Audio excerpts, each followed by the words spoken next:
Getting ready for a contest, Compart spare ribs, competition spare ribs. Now, there's a difference. These are packed singles. Regular restaurant Compart spare ribs are packed eights. So know what you're getting. If you're ordering, make sure that they're single packs. That way you know that they're selected, they're hand selected, and they're the right weight, and they've been checked for bones. So every once in a while you'll get some with kind of not straight bones, but they're all checked over to make sure that you don't get really bad ones. Now these are usually, I think they're 2.75 and up is the way that they call them. So what we do is we look for a 9 or 10 bone cut, depending on what we're looking like. So we're gonna take this little outside edge bone right off the bat, and we're gonna count 2, 4, 6, 8, 10 bones, and we're right in there. Now, we'll generally cook 2 10 boners and 1 8 or 9 boner because we're gonna finish them in a full pan, and we've got 2 side by side and 1 across. All right, so next thing is that we go and we square up this cartilage side or the breastplate side. And I'm not going to take a lot of that off. I'm just going to straighten it up. Look at this side, look how beautiful that is. Wonderful marbling.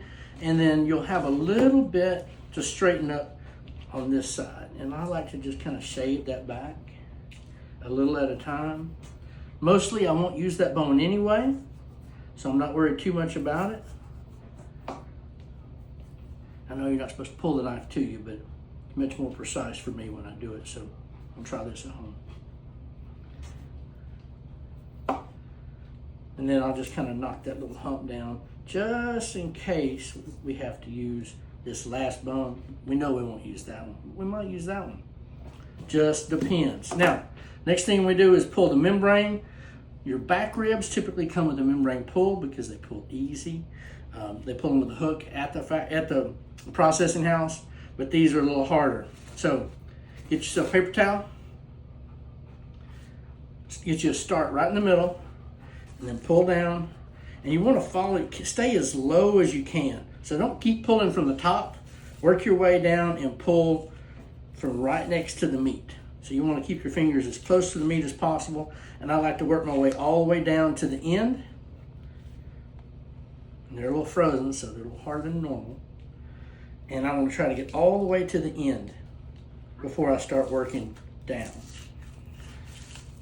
And if I do that and I keep my fingers close to the meat as I pull, it generally won't tear as bad. As you can see, it's not too bad this time. It's pulling off right at the bottom, right where it's supposed to.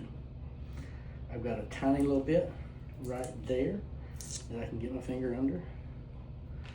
Get my extra paper towel and pull that off. Now, if there's excess fat back here, I'm not worried about it. I'll take that off when I pull them out of the wrap where all this is super soft, and I'll just get me a spoon and just kind of scrape that off. So I don't want to mess with it too much, but look at the marbling between the bones there. So beautiful slab of ribs, Compart Duroc. You can get these online. You can ask your meat supplier to order them. If you guys like, we'll drop the competition code in the comments there for you, so you know exactly which ones to get. But they're the only ones individually packed. So try them out for yourself. Thank y'all for watching.